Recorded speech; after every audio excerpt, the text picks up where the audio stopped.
श्री शारदा गणपति गुरुभ्यो नमः। श्लोक संख्या 83 में जैसा कि बताया गया है,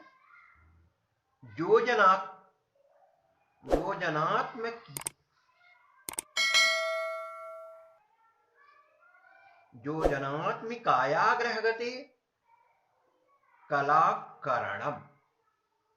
श्लोक इस तरह से है, भुक्ति योजन नया संख्या सेन्द्रोर्भ्रमण संगुणा स्वकक्षाप्ता तु सातस्या तिथ्याप्ता गतिलिप्तिका।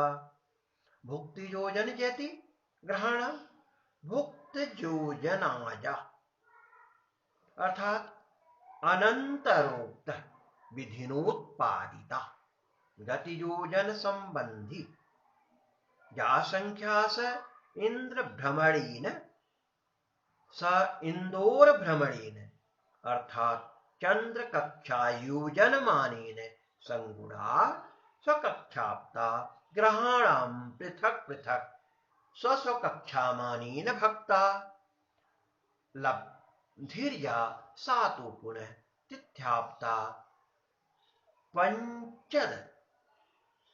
पंचदश भक्ता तदा फलं तस्य ग्रहस्य गतिलिप्तिका भवन्ति कलात्मिका गतिर्भवतीत्यर्थः। उपपत्ति सर्वाः किल कक्षा चक्र कलंकिता भवन्ति सर्वा अतो यदि ग्रह कक्षा योजनैः चक्र कला 21,600 लभ्यन्ते तदा ग्रह गति योजने का इत्यनुपातेन स्वस्वकक्षायां ग्रह गति कला 21,600 कला गुणे ग्रह गति योजन बटे ग्रह कक्षा योजन। अत्र हर भाज्यो तुल्यांकेन गुणिताव व विकृति वेतात ग्रह गति ग्रह गुणे का बराबर 21,600 कलात्मा गुणे ग्रह गति योजन गुणे चंद्र कक्षा बटे ग्रह कक्षा योजन गुणे चंद्र कक्षा। अथ क्षत्रियाब्धि द्विदहना कक्षा तो हिमदिधीते इति वक्ष्यमाण चंद्र कक्षा 3,24,000 अतो हर स्थाने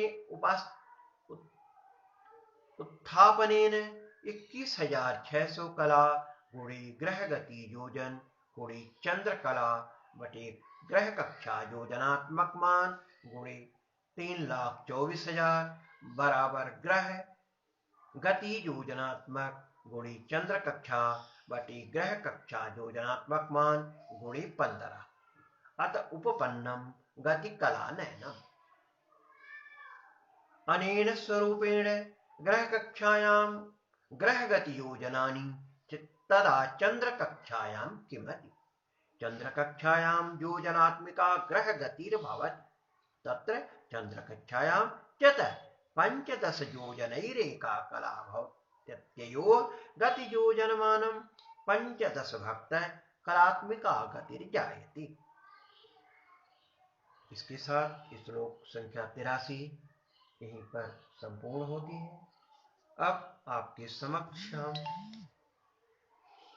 श्लोक संख्या 24 का भी वर्णन प्रस्तुत कर रहे हैं। जैसा कि श्लोक संख्या 84 में यहाँ पर श्लोक संख्या 84 है, यहाँ पर बताया है ग्रह कक्षा व्यासार्थ कक्षा भूकर्ण गुणिता महीमंडल भाजिता तत्कर्णो भूमिकर्णो न ग्रहोच्चयं स्वदलीकृतः कच्छेति तत्तद्ग्रह कक्षा योजन संख्या भूकर्णेन योजनात्मक भूव्यासेन गुणिता महीमंडल भाजिता अर्थात भूपरिधि योजन मानेन भक्ता लब्ध तत्कर्ण तद्ग्रह कक्षा व्यासो भवेत् स ग्रह कक्षा व्यास भूमिकर्णो बराबर भूव्यासेन रहितः दलीकृतः बराबर अर्धितः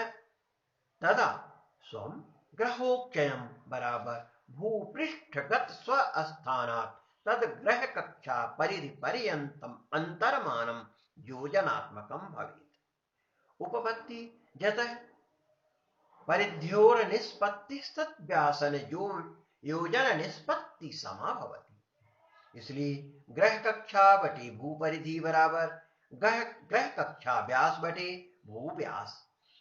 इसलिए भू व्यास गुणे ग्रह कक्षा बटे भू परिधि बराबर ग्रह कक्षा व्यास। जतः सर्वासां ग्रह कक्षानां केंद्रम भूगर्भ एवातो ग्रह कक्षा व्यासो दलितस्तदा भूगर्भाद ग्रह कक्षानांत मौच्यमानं जायते। तस्मात् भूव्यासार्ध विशोधितं तद भूपृष्ठात् ग्रह कक्षोच्यमानं स्यादेव। इसलिए ग्रह कक्षा व्यास बटे 2 माइनस भू व्यास बटे 2 बराबर ग्रह कक्षा व्यास माइनस भू व्यास बटे 2 बराबर स्वग्रहोच्चयम्। एतेन किमुच्छेदा इत्यस्य प्रश्नस्य उत्तरं जातम् अतः उपपन्नम्। इस तरह से आपके समक्ष श्लोक संख्या 84 तक का वृत्तांत पूर्ण हुआ और अब इसके बारे में कुछ थोड़ा सा और विस्तृत विवेचन हम आपके समक्ष प्रस्तुत करने जा रहे हैं, जिसमें कि बताया गया है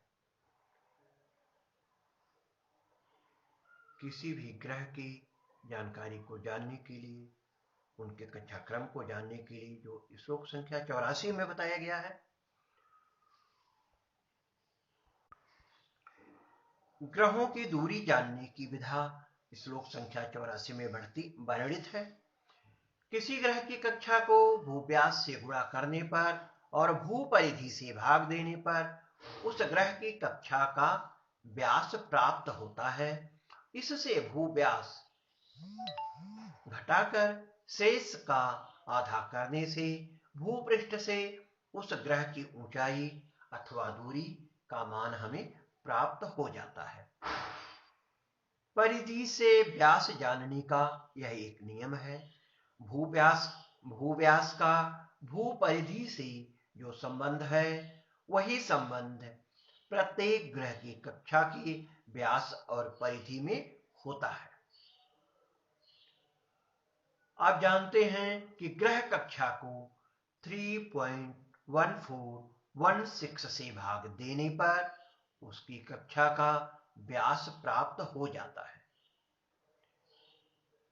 इस श्लोक के उत्तरार्ध में कुछ बातों की चर्चा की गई है और उसके माध्यम से आप यह जान सकते हैं कि चंद्र कक्षा और सूर्य कक्षा के मान को प्राप्त करके आगे हम सूर्य कक्षा की दूरी को सूर्य की ऊंचाई समझ करके इसी तरह से अन्य ग्रहों की ऊंचाई के बारे में भी जानकारी प्राप्त कर सकते हैं। इसके साथ ही श्लोक संख्या 84 यहाँ पर इसका विवेचन पूर्ण हुआ। अब आगे हम श्लोक संख्या 85 से लेकर के 90 तक का विस्तार अगले एपिसोड में करेंगे। तब तक के लिए शुभम भूयात्। धन्यवाद। पुनः मिलामः।